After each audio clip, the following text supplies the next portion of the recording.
المعزوم. أحييكم بتحية الإسلام والسلام. السلام عليكم ورحمة الله وبركاته. هذه هي المرة الثانية التي تقيم بها كلية الإعلام فعالية، ولا أقول احتفالا، فعالية قدر ما نستطيع أن تليق بشعبنا في فلسطين، بزميلاتنا وزملائنا الصحفيين في غزة وفلسطين عموما. أشكر طبعا في البداية لجنة الأنشطة المنهجية والمنهجية وخدمة المجتمع كل باسمه على كل ما فعلوه اليوم حتى تنجح هذه الفعالية بإذن الله.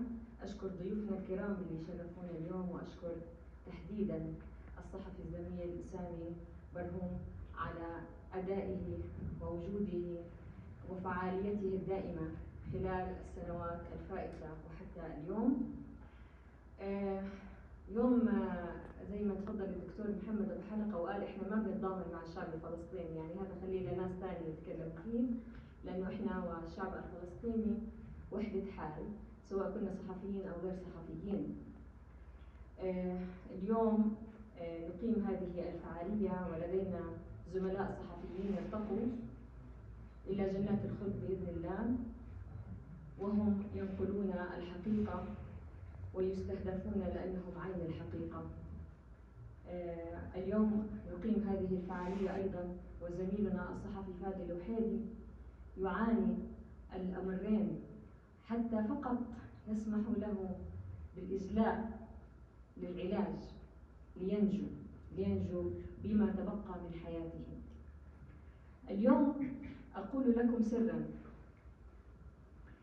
كل واحد فينا لما بتفرج على الضحايا والشهداء بغزة وفلسطين عموما ويكون لديه قريب، أخ، ابن، أم، أب بنفس أعمار هؤلاء الشهداء، يشعر أكثر بالتعاطف، يشعر بالتماهي مع هؤلاء أصحاب القضية.